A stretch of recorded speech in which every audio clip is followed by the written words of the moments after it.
Buenas, mi nombre es Leonel Navarro Valadez y vamos a hablar un poquito sobre lo que son los archivos de registros o los archivos log. Bueno, ¿qué son los archivos log?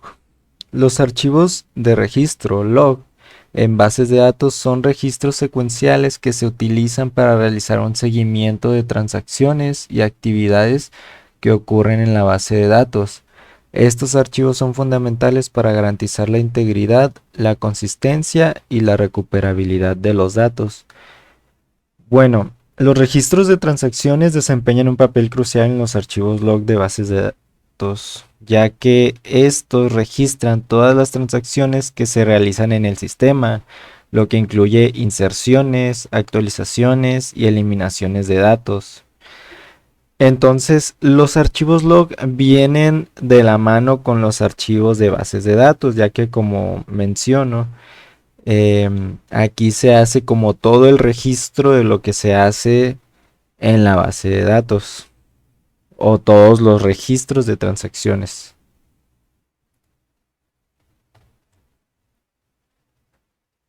Bueno, ¿cuáles son las funciones de los archivos logs que incluyen estos registros de transacciones? Serían pues los mismos registros de transacciones. Cada vez que se ejecuta una acción en la base de datos, se registra un registro de transacciones en el archivo log. Estas acciones incluyen, por ejemplo, una inserción, una actualización o una eliminación de datos. Pues esto nos va a servir para saber exactamente qué es lo que se ha hecho en la base de datos a través de este registro de transacciones que vamos a tener en nuestros archivos log. Bueno, la segunda función es la recuperación de fallos. En caso de una interrupción del sistema, los archivos log permiten recuperar los datos hasta el punto en que se produjo el fallo. Esto sería, por ejemplo, un fallo de hardware o un corte de energía. Gracias a los archivos log podemos recuperar esa esos datos que se hayan perdido por la interrupción que se produjo en la base de datos. Bueno, la tercera función sería la recuperación ante desastres. En caso de una pérdida de datos catastrófica, los archivos log pueden utilizarse para reconstruir la base de datos a partir de un punto de restauración. Digamos que existe un fallo de almacenamiento o un desastre natural. Los archivos log nos van a ayudar a poder recuperar todo lo que se perdió gracias a este fallo que se haya hecho eh, antes de que se produja este error o esta catástrofe en la base de datos. Y bueno, pues esto sería eh, sobre los archivos log. Hola, ¿qué tal? Bueno, yo me encargaré de explicar lo que viene siendo las transacciones en el video de nuestro proyecto de aprendizaje para nuestro equipo. ¿Qué es una transacción? Es una unidad única de trabajo. Si una transacción tiene éxito, todas las modificaciones de los datos realizadas durante la transacción se confirman y se convierten en una parte permanente de la base de datos. Si una transacción, en cambio, encuentra errores y debe cancelarse o revertirse, se borran todas las modificaciones de los datos. SQL Server funciona con los siguientes modos de transacción. Aquí tenemos las transacciones de confirmación automática y que cada instrucción individual es una transacción. Las transacciones de confirmación automática implican que las transacciones se confirmarán automáticamente a menos que ocurra un error. Esto simplifica el proceso de manejo de transacciones al eliminar la necesidad de confirmaciones explícitas. También nos permite un mayor control mediante el uso de instrucciones commit o rollback cuando éstas sean necesarias de utilizar. En cambio, cuando cada instrucción individual es una transacción, cada una de estas se considera una unidad atómica y se trata como una transacción individual. Cuando se ejecuta de forma individual como una transacción, se sigue el modelo ACID: atomicidad, consistencia, aislamiento y durabilidad en español. Esto significa que la instrucción se considera exitosa solo si se completa en su totalidad, y si ocurre algún error durante su ejecución, la instrucción se revertirá automáticamente. Existen las transacciones explícitas, donde cada transacción se inicia explícitamente con la instrucción begin transaction y se termina explícitamente con una instrucción commit o rollback. También existen las implícitas.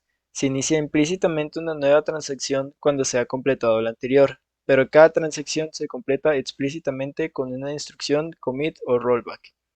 Y para terminar, tenemos las de ámbito de lote. Una transacción implícita o explícita de Transact SQL que se inicia en una sesión de MARS, que es conjuntos de resultados activos múltiples, que solo es aplicable a una MARS, se convierte en una transacción de ámbito de lote. Si no se confirma o revierte una transacción de ámbito de lote cuando se completa el lote, SQL Server la revierte automáticamente. Bueno, y ahora vamos a hablar de lo que viene siendo los diferentes tipos de modelos de recuperación de SQL Server. Así que, dando como una breve introducción a lo que viene siendo este tema, vamos a hablar de que pues, en SQL Server hay tres modelos de recuperación principales que determinan cómo se registran las transacciones. Si se pueden recuperar las transacciones individuales y cuánto se puede perder en caso de un fallo del sistema o del medio de almacenamiento. Y aquí se van a presentar los tres modelos de recuperación principales, que en este caso vienen siendo el de recuperación simple, el de recuperación completa y el de recuperación con registros en bulk. Así que comenzando con el modelo de recuperación simple, este es el modelo de recuperación más básico disponible en SQL Server. En este modelo, una vez que una transacción se ha completado con éxito, los datos son permanentes y los registros de la transacción se eliminan. Esto significa que el espacio de registro se puede reutilizar para nuevas transacciones. La desventaja de este modelo es que solo se puede restaurar los datos hasta el último backup completo o diferencial. Luego continuamos con el de modelo de recuperación completa, el cual este modelo de recuperación registra todas las transacciones y mantiene esos registros hasta que el administrador de la base de datos los respalda. ¿Esto qué significa? Esto significa que se puede restaurar la base de datos a cualquier punto en el tiempo, siempre y cuando se tengan los registros de transacciones necesarios. Esta es la opción más segura en términos de recuperación, pero puede requerir más espacio de almacenamiento debido a los registros de transacciones que se mantienen. Luego tenemos el modelo de recuperación masiva, el cual pues este modelo de recuperación es similar al modelo de recuperación completa, pero con una excepción. Las operaciones de registro masivo, como la importación de datos en la base de datos, no se registran completamente. Esto puede resultar en un rendimiento mejorado durante las operaciones masivas, pero la desventaja es que no se puede restaurar un punto en el tiempo durante estas operaciones masivas. Y pues es importante notar que el modelo de recuperación que se elija depende de las necesidades específicas. Si la pérdida de datos es una preocupación importante, es posible que se use el modelo de recuperación completa. En cambio, si se está más preocupado por el rendimiento y se puede permitir restaurar hasta el último backup, el modelo de recuperación simple puede ser una mejor opción. Y el modelo de recuperación masiva pues es un buen compromiso para los escenarios que implican operaciones masivas. Bueno, ahora les hablaremos sobre los índices y métodos para el manejo de índices. Pero, ¿qué son los índices? Bueno, los índices en base de datos son estructuras de datos que mejoran la eficiencia de las consultas al acelerar la búsqueda y la recuperación de información. Estos nos permiten acceder rápidamente a los datos en función de los valores de una o más columnas. Podemos decir que existen varios tipos de índices y el método de mantenimiento utilizado depende del tipo de índice y del sistema de gestión de bases de datos que en este caso pues estemos utilizando. Eh, A continuación vamos a presentar lo que son algunos de los índices más comunes y los métodos de mantenimiento asociados, junto con alguna descripción al respecto.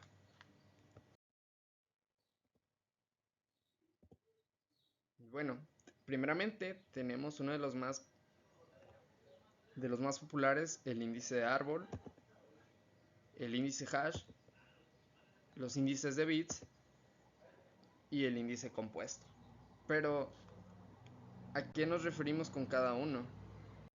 Primeramente iniciaremos con el índice de árbol. Los índices de árbol B, en este caso, utilizan ampliamente muchos sistemas de bases de datos. Estos índices se organizan en una estructura de árbol B, donde los nodos internos contienen rangos de los valores y los nodos hojas contienen los punteros a las filas o datos correspondientes. El mantenimiento de los índices de árbol B generalmente implica la inserción y la eliminación de nodos en el árbol para mantenerlo balanceado y de esta manera también optimizarlo. Esto lo logramos a través de algoritmos de inserción, eliminación específicos para árboles B.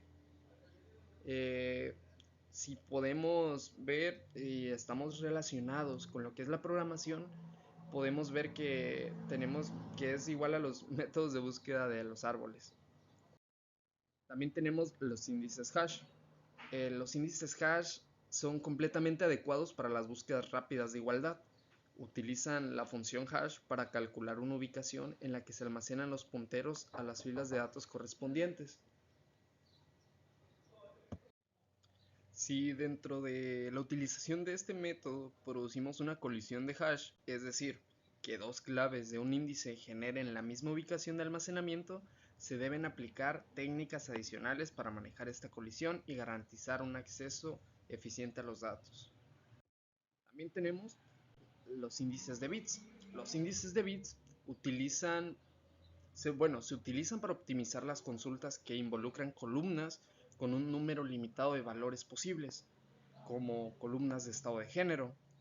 En un índice de bits, cada valor es distinto y se asigna un conjunto de bits donde cada bit representa la presencia o la ausencia del valor en una fila de datos.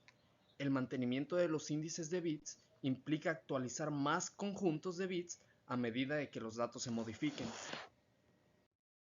Por último, dentro de este pequeño sector que hemos seleccionado para explicar, tenemos a los índices compuestos. Un índice compuesto es un índice que incluye múltiples columnas de una tabla. Este tipo de índice es especialmente útil cuando se realizan consultas que implican condiciones en varias columnas. Al utilizar un índice compuesto, el motor de la base de datos puede encontrar registros que coinciden con todas las condiciones de búsqueda de manera más eficiente, lo que esto nos va a reducir el tiempo necesario para recuperar información y así agilizarla. Dentro de esto también contamos con varios métodos de mantenimiento. Los métodos de mantenimiento específico para cada índice existen gracias a técnicas generales de mantenimiento de índices que se aplican en varios contextos. Vamos a mostrar algunas de las que tenemos. La primera en revisar es la técnica de reorganización. En algunos casos, especialmente cuando hay un gran número de cambios en los datos, puede ser necesario reorganizar un índice para optimizar su estructura y mejorar el rendimiento de las consultas.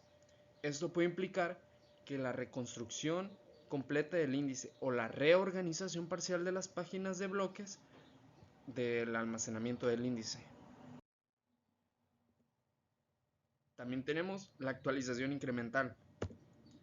En lugar de realizar cambios masivos y reconstruir completamente un índice, algunos sistemas de gestión de base de datos admiten técnicas de actualización incremental, donde los cambios se aplican de manera incremental y se mantienen índices auxiliares para reflejar los cambios. Esto puede incluir estructuras adicionales como las listas invertidas o las tablas de actualización. También tenemos la opción de las estadísticas, que nos va a referir completamente a mantener actualizadas las estadísticas relacionadas con los datos almacenados en un índice. Estas estadísticas son utilizadas por el optimizador de consultas del sistema de gestión de bases de datos para tomar decisiones informadas sobre cómo ejecutar las consultas de manera eficiente. Y bueno, dentro de este tema es poco lo que podemos ejemplificar, pero creo que queda completamente acertado.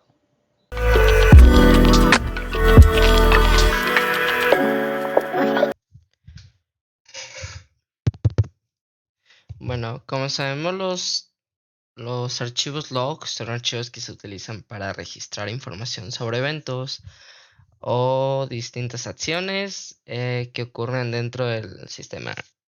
Estos son útiles para ver diagnósticos y el seguimiento del programa, ¿no? O sea, de lo que vamos ingresando. Y bueno, una manera de visualizarlos es mediante las tablas o ver los datos que insertamos, y para este ejemplo vamos a utilizar lo que es nuestra base de datos que se llama unidad 4, que tiene unas tablas, algunas, y bueno, lo primero que vamos a hacer es para visualizar los datos de la tabla marca en forma de log, vaya. Lo primero que vamos a hacer, vamos a seleccionar la fecha actual utilizando la función getDate y asignarla a la columna fecha. Con el select connect fecha, le damos el getDate para que la fecha de hoy, y se la asignamos a la columna de fecha. Establecemos el nivel de severidad, es para ver qué tan severo es esto, y se lo asignamos como informativo. Y bueno, concatenamos el ID, que es un valor de nuestra tabla de marca, un valor nulo importante, pues. Y bueno, se lo asignamos a mensaje. Y pues por último, desde la tabla marca, porque así se llama nuestra tabla. Y bueno, el UNNUL es para combinar los resultados de todas las columnas y obtener un conjunto de registros. ¿Por qué? Para que no los dé separados. Y para eso pues vamos a seleccionar todas nuestros select desde aquí. Y esto es para abarcar pues todos los campos de nuestra tabla. Como podemos ver, es cada una de las columnas, pues cada una se va a asignar fundación, CEO, país, nombre, ID, y pues para que nos muestre todas. Le damos a ejecutar. Uy. Faltó seleccionar de dónde. Ok, le damos. Y como podemos, aquí nos muestra todos en formato log, que son la fecha, el nivel de severidad, y pues nos muestra empezando por los ID. Y como podemos, el junior alt es para pues, concatenar todos estos sinónimos de tablas, muchas tablas. Como ven, nos concatena todos y pues nos muestra toda la información de esta manera. Y este sería un pequeño ejemplo de cómo mostrar o filtrar datos de manera de que se visualicen mediante las consultas de SQL, vaya.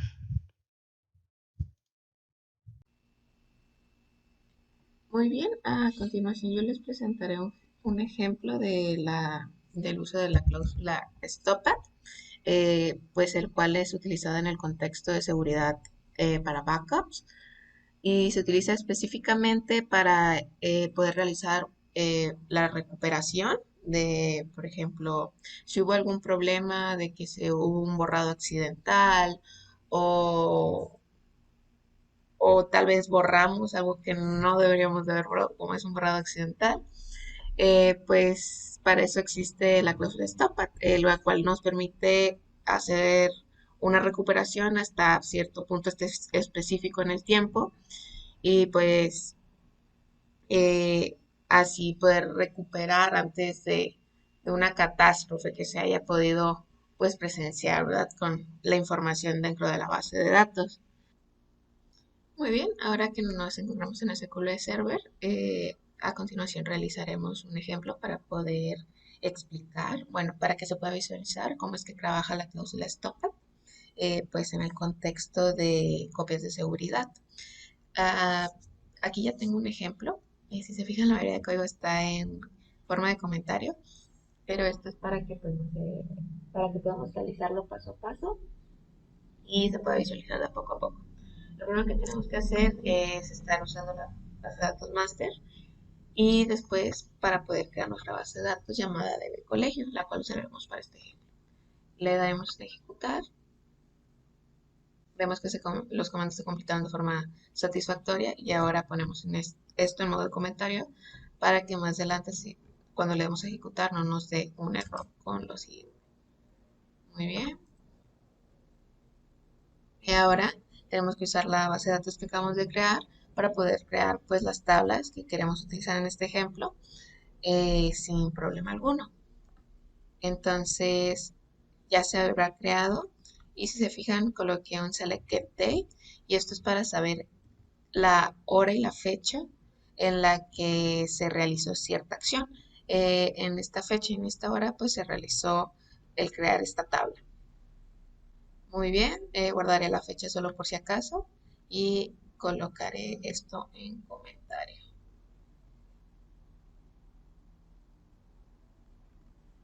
Y colocaré esto en comentario. Muy bien. A continuación, vamos a hacer el backup de la base de datos. Vamos a hacer un backup full. Usaremos la base de datos master para esto y después colocaremos el siguiente comando, backup database, el nombre de la base de datos en el disco y la ubicación en donde pues estará guardando.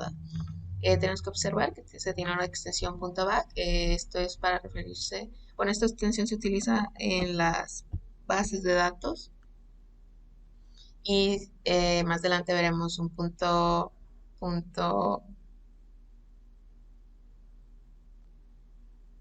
Bueno, más adelante podemos ver un punto back o un punto TRN, que el TRN también funciona para el lock, pero también se puede colocar el back y no debería de haber algún problema. Entonces, realizaremos, ejecutaremos. Como se puede observar, nos acaba de retornar la fecha y la hora, que es la fecha 1 que utilizaremos para poder observar el resultado del ejemplo. Colocaremos esto en comentarios para que no nos marque un error después. Y ahora haremos una nueva acción que será usar nuestra base de datos colegio e insertar pues nuevos valores. Como se puede observar, aquí se insertó hasta el número 10. En este caso estamos insertando del 11 al 15, saltando el 12. De igual manera, podemos colocar el 12. Y así del 11 al 15.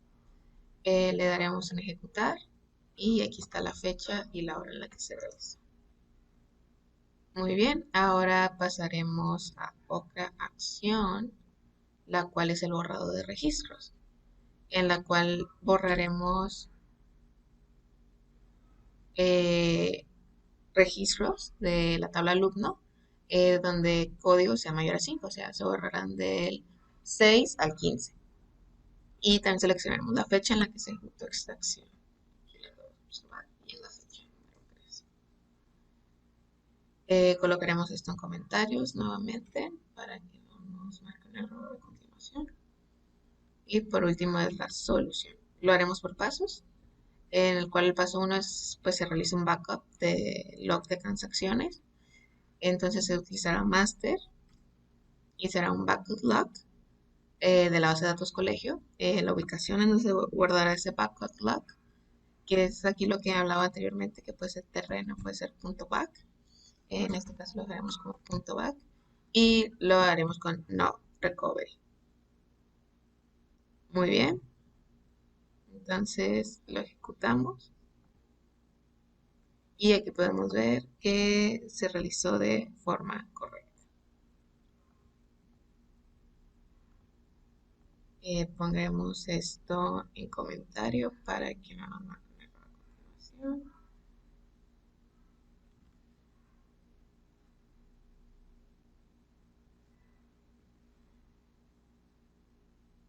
Y haremos el paso 2, que es restaurar el backup full que se realizó en la fecha 1. Entonces vamos a restaurar la base de datos con el nombre y la ubicación en la que le realizamos anteriormente con un not recovery. Entonces le daremos ejecutar y aquí podemos ver que se restauró la base de datos. Y por último realizaremos el paso 3, pero el cual es el restaurar, bueno, especificar la fecha en la cual se desea restaurar en este caso. Por ejemplo, el que colocamos en la fecha 2, que es este.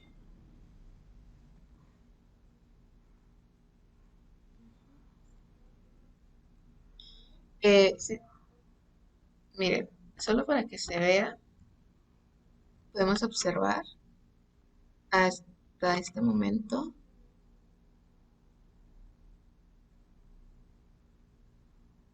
Bueno, no puede ser restaurar en este momento, pero se supone que actualmente nuestra base de datos solo cuenta con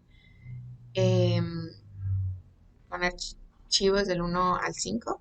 Entonces, si la restauramos hasta el paso 2, se podrán ver con registros del 1 al 15. Si hacemos eso, se realizó. Entonces ahora podemos seleccionar la tabla y aquí se puede observar pues los valores del 1 al 15. Pues de mi parte es todo. Aquí se puede observar cómo podemos restaurar. En este caso se colocó la fecha 2, pero de igual manera se puede colocar la fecha 1 para tener solo los valores del 1 al 10, o también se puede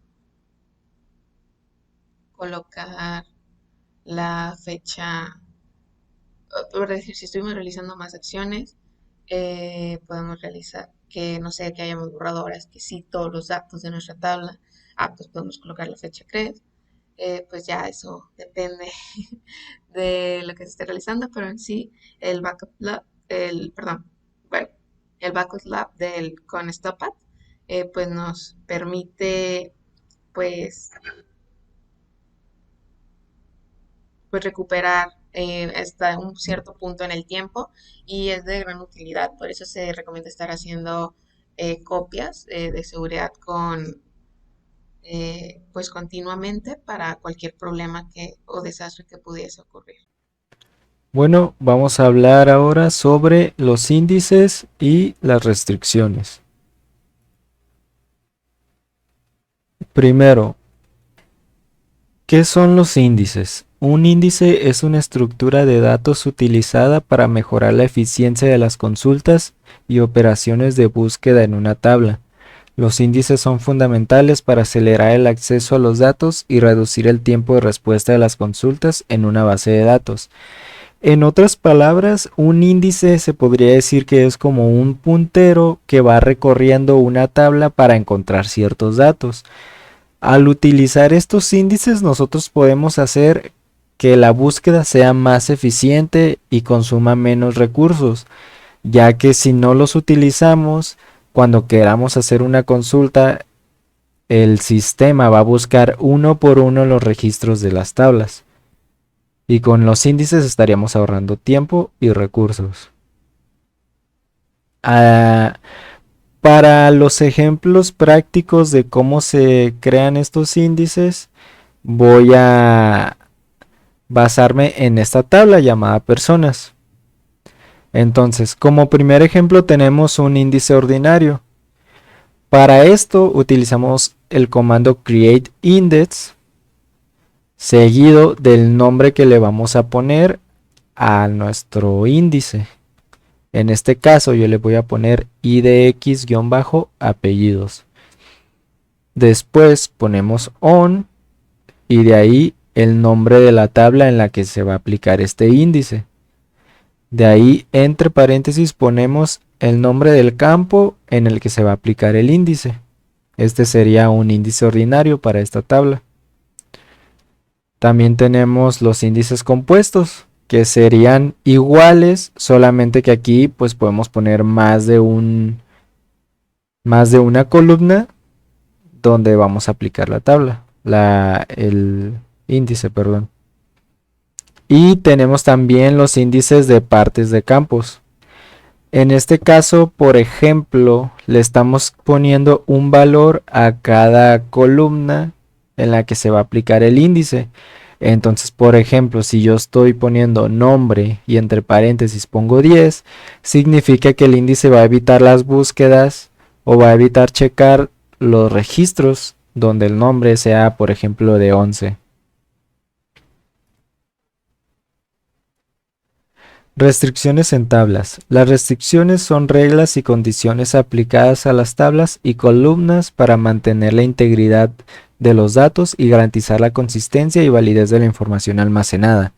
Las restricciones nos van a servir sobre todo para que la información o la base de datos en sí sea mejor manejable y pueda producir menos errores.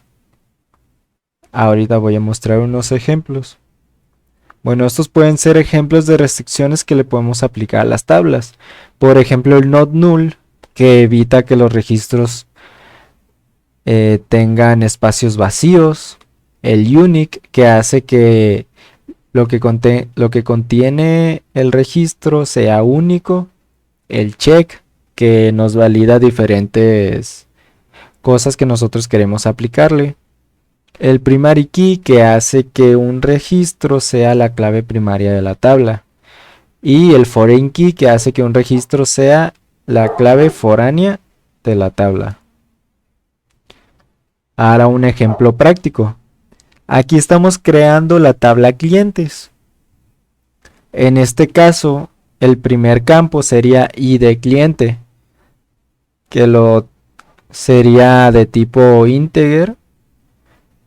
Y la primera restricción que estamos aplicando aquí sería esta, el not null. Aquí estamos evitando que el id cliente esté vacío en algún registro. Después aplicamos el auto increment, que este va a hacer que el registro se incremente automáticamente. Bueno, tenemos también estos otros campos, 3, nombre, dirección y edad, que el nombre sería varchar de 50, dirección varchar de 200 y la edad sería int. Los tres con la restricción not null, que evita que estos sean campos vacíos. Ahora, la siguiente restricción que estamos aplicando sería el primary key en el campo id cliente. Esto está haciendo que el id cliente sea la clave primaria de nuestra tabla. Ahora, el check se puede utilizar de muchas formas. En este caso, yo lo que estoy haciendo con el check es que no quiero que en mi tabla haya clientes menores de 18 años. Entonces, ¿cómo lo hago? Escribo el comando check y entre paréntesis voy a escribir la condición. En este caso, pues yo estoy poniendo edad mayor o igual a 18. Entonces, todos los registros que estén en esta tabla van a tener 18 o más dentro del campo de edad.